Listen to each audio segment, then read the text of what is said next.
to the Teachers Unplugged. Now this show is dedicated to unplugging everything education while highlighting the very best of early childhood development straight through those formative years in college. You know what? Before the show starts, let's go have a seat. Yeah. You getting it right now with Mr. Mofocado. We also celebrate seats at the Teachers Unplugged. That's the celebration of student scholars involved in sports, entertainment and the arts, academic success, technological breakthroughs and advances, and the social and emotional well-being and competence of all students. Streets, walk with the Prince of Peace, see where these footprints lead. Keep my eyes to the sky, looking for signs of a thief. Breathe a sigh of relief, it ain't my time to leave. So many people's ain't saved, I ain't even raised my seed. The price paid wasn't cheap, my life's like a receipt. Recurring theme, Christ redeems, and I would agree. With difficulty seem to be at a greater degree. I'm saying We're a little late. Welcome to the Teachers Unplugged. On today's show, we will discuss teacher burnout, brain breaks for students with Tech Out Education host Ms. Kajana Stevens. Via the Runway's Ms. Natanya Wyndham will give us some ideas on comfortable workout gear, yoga and breathing techniques to help you de-stress with certified yoga instructor Ms. Michelin Gooden. And finally, you've been schooled to prize of the day. And now the host of Teachers Unplugged, Ms. Shani Zelda Montgomery, Ms. Natanya Wyndham, and Ms. Kajana Stevens. Welcome to another edition of the Teachers Unplugged. Again, we are happy to have you here. How are you doing today, ladies? Great. Happy Wednesday. Yes, happy Wednesday. As we embark upon a new school year in a couple of weeks, we cannot negate the fact that a large number of our colleagues will not be returning to the classroom. Some will retire, and rightfully so. A few will get laid off, unfortunately, and some will accept administrative positions where they feel they can impact student achievement on a greater level. However, a large number of teachers are leaving prematurely. Now, in the past, teachers left within 1 to 5 years once the responsibilities of the job became too overwhelming and this career choice no longer became a viable one for them. Now, teachers are leaving that have 6 or more years. Our seasoned teachers are actually leaving before their time, and some attribute this to teacher burnout. Yes. Now, according to UCLA Center of Mental Health and Schools and school teachers are 3 times more likely to quit. And they quit because of teacher burnout. Now, burnout is real, and it happens when we're overwhelmed and when the demands of and expectations of our jobs become too much and it overshadows our joy. Job burnout is real, and in most professions it happens all the time, but it's significantly more prevalent in the educational field or any type of helping field. There are a couple of signs of teacher burnout, poor working conditions, low pay, testing pressures, and the threat of layoffs. Now, edutopia.org has 4 specific warning signs of teacher burnout, and they are missing in action. Teachers stop attending social gatherings and luncheons. They just disappear altogether. The end of sharing. Teachers no longer feel like sharing. It's hard to talk because you're always in a funk. Complaint department. You don't speak to your colleagues, and when you do, you're just complaining. Everything is a problem. You're in a very dark space where only complaints can live, and your spark is gone. In your smile when you're greeting your students, when they're receiving achievements, no more teary eyes when your students are moving up or moving on. Now, a lot of teachers are really starting to feel like Willy Wonka in the Chocolate Factory. He created this aesthetically pleasing environment for the children and for their parents, and he tried to bring them in and show them some things that he had in the works. But unfortunately, the Blueberry Girl, everybody wanted to do things their way. Everybody wanted something from him, and no one wanted to listen to what he had to say. Exactly. So what happens is... So you get nothing. You lose. Good day, sir. That's right. Good day, sir. But are we losing out? Like, who's losing? Who's getting nothing in the end? In the grand scheme of things, who's really getting nothing? It's really affecting more so the students than anybody, and I think that people need to understand that teachers are humans first, and we need time to unwind and clear our minds. And often when we arrive into a school, we're bombarded with questions, statements, or just people wanting to talk to us before we can actually start our day. And we're expected to respond to these questions and statements in a pleasant manner, no matter what state of mind we may be in because we just arrived to work as well. Absolutely. So I think that, it's important that teachers have a preparation palace where when they enter their jobs, they have somewhere where they can go, a preparation palace filled with refreshments, supplies, computers, copy machines, fax machines, and people that could actually assist us during the course of our day, mentors especially, and a list of workshops where, we can go and improve our skills. Absolutely. I think that would alleviate a lot of tension. I know it would alleviate my tension.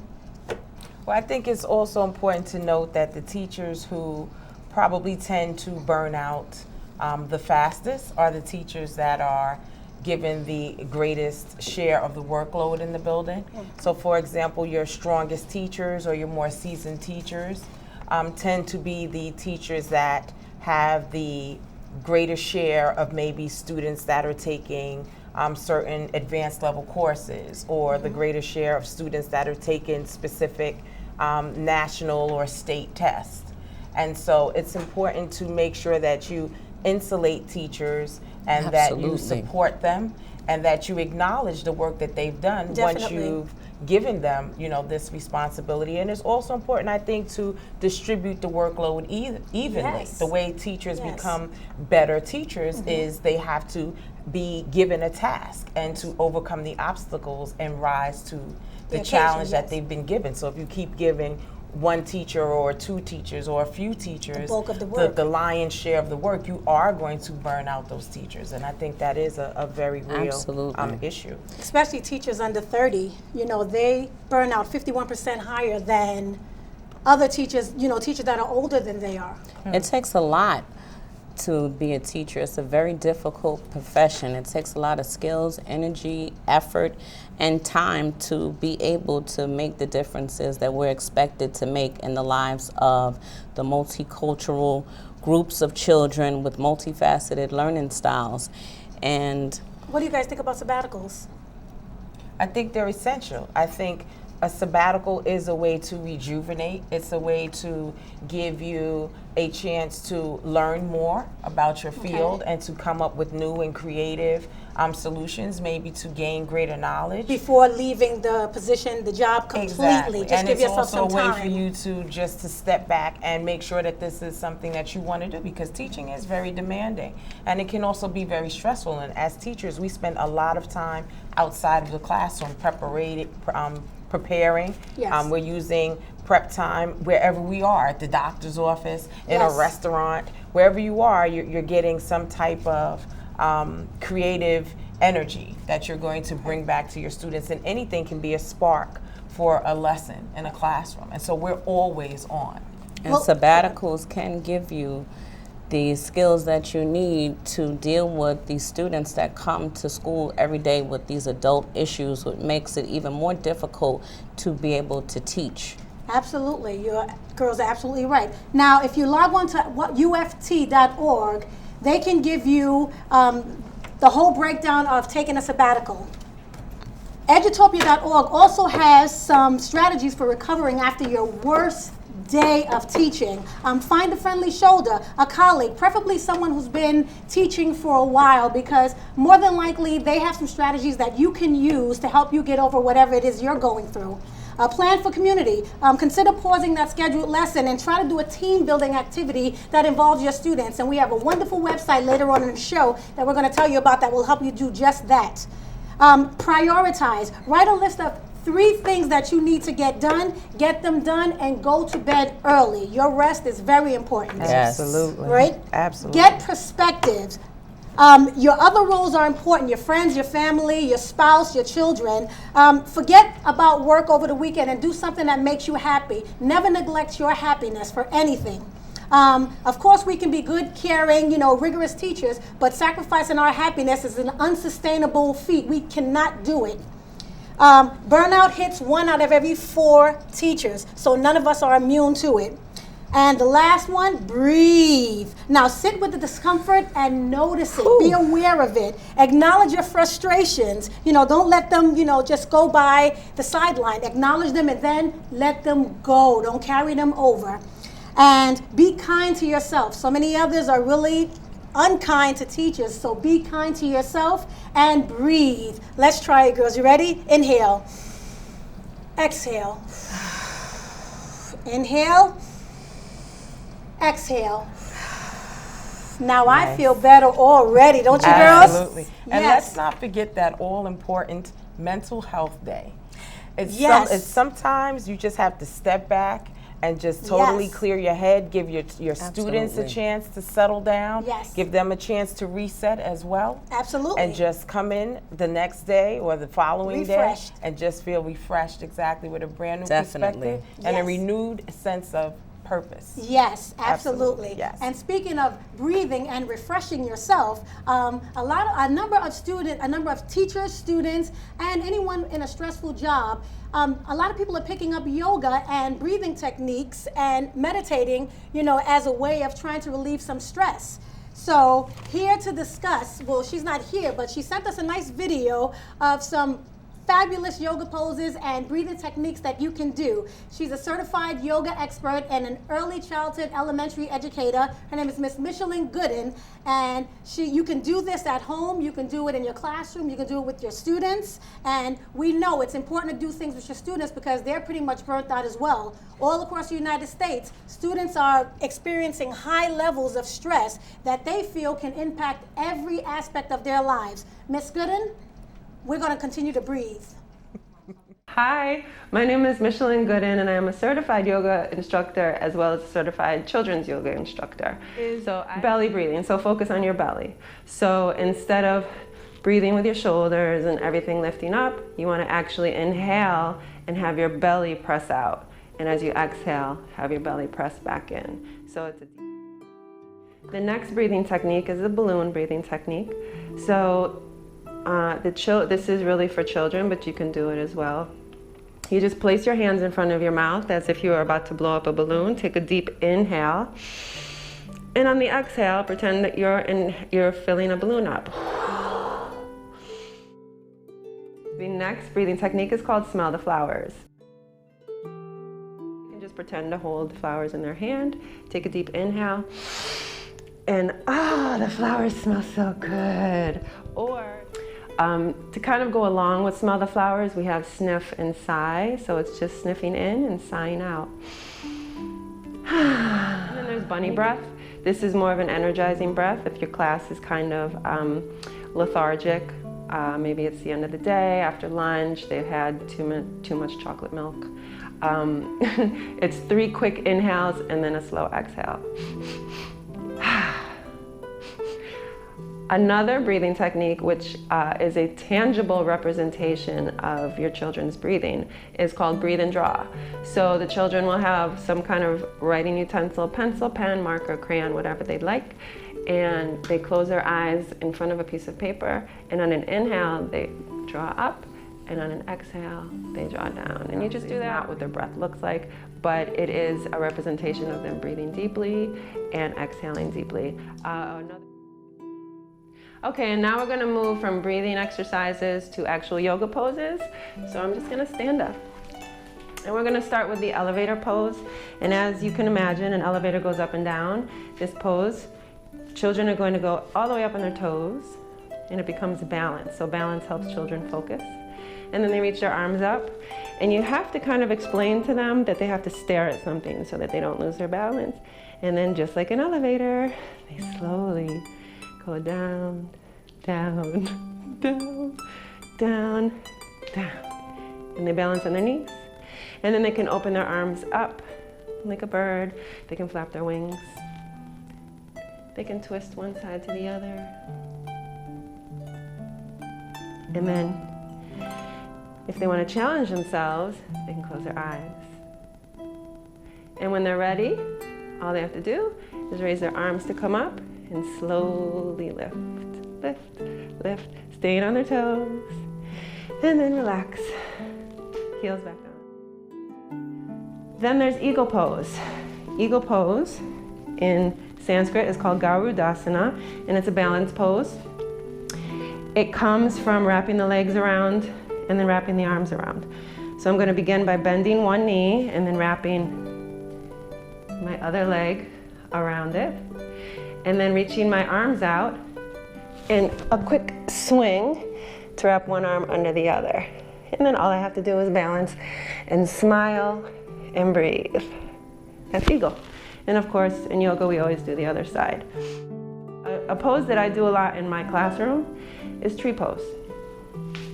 So all you do is balance on one leg and lift the other.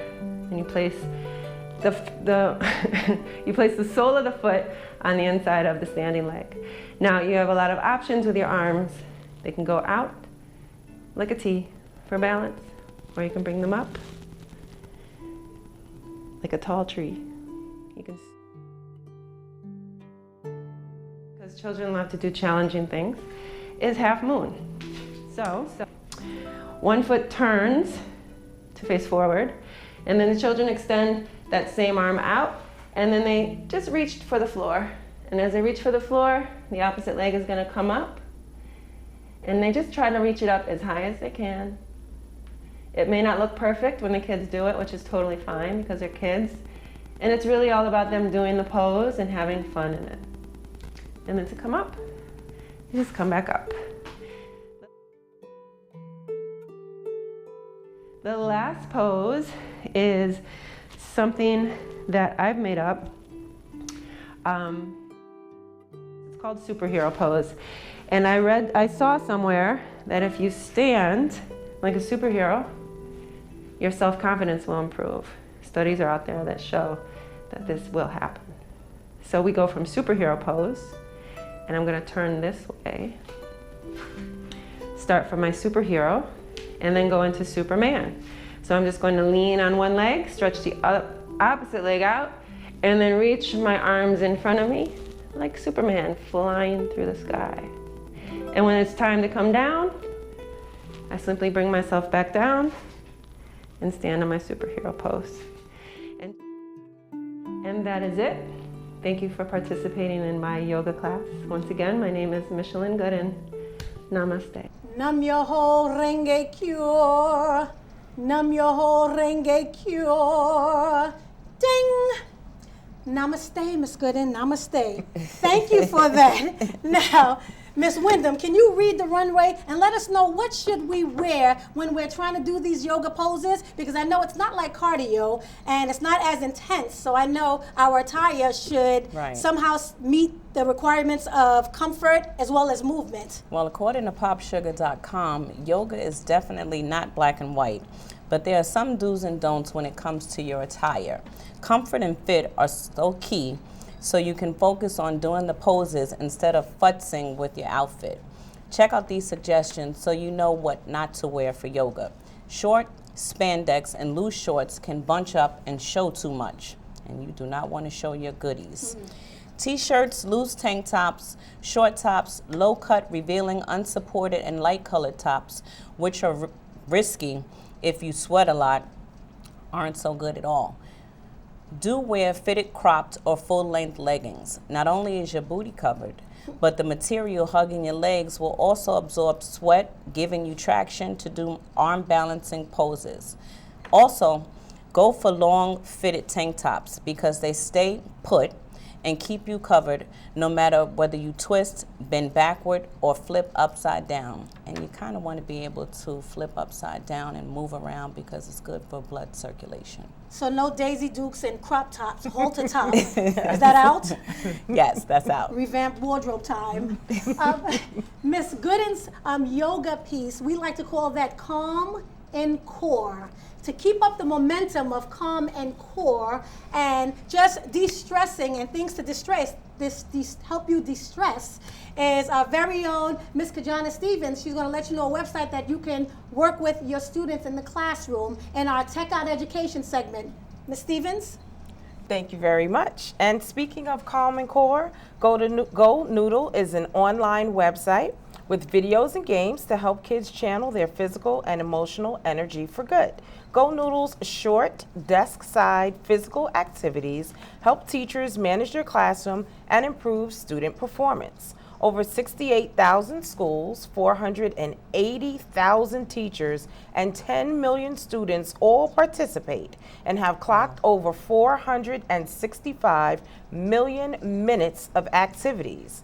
It's headquartered in Nashville, Tennessee, and Go Noodle is a leading kids brand committed to making physical activity an integral part of kids' daily lives. Nice. And therefore, we give Go Noodle an A+. We love Go Noodles.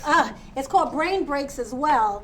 Now, here to discuss a famous face that we lost in education as well, but we gained him in entertainment, is our very own Miss Natanya Wyndham and our celebrity smarty pants, You've Been Schooled. Thank you, Shan.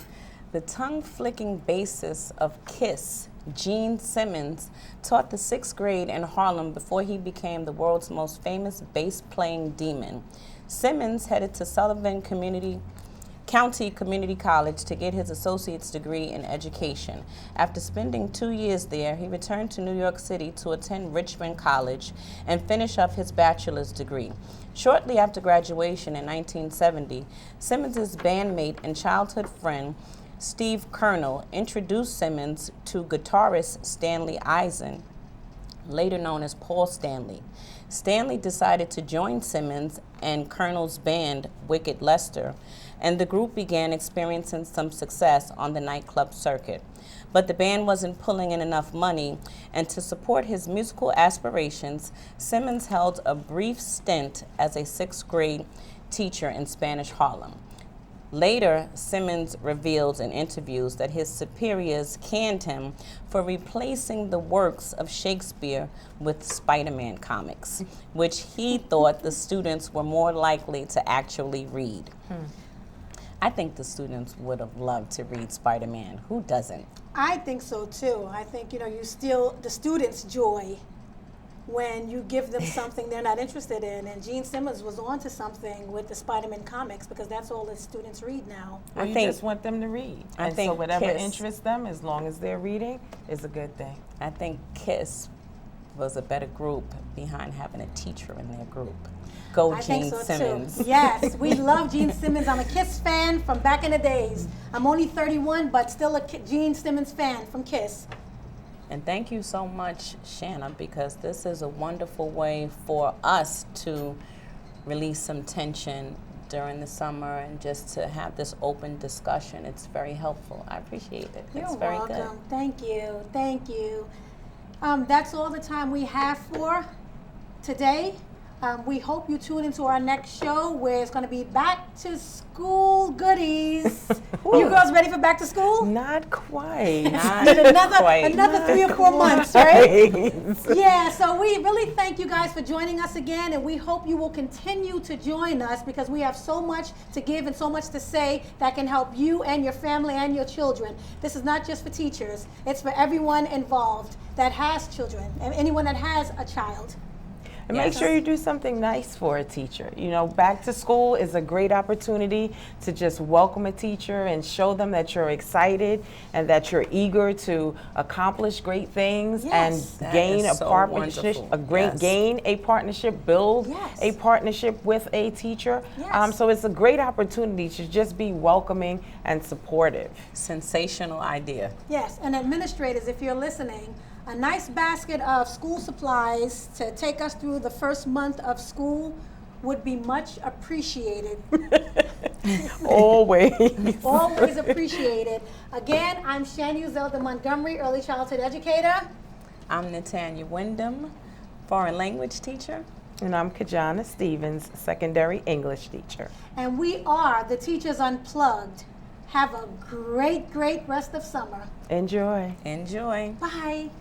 Keep my eyes to the sky, looking for signs of a thief. Breather, sigh of relief, it ain't my time to leave. So many people's ain't safe, I ain't even raised my seed. The price paid wasn't cheap, my life's like a receipt. Recurring theme, Christ redeems, and I would agree. With difficulties seem to be at a greater degree. I'm saying, greater is he whose favors on me than he who's under my feet every day of the week. Exillion, stay on the beat, like I'm the police, might even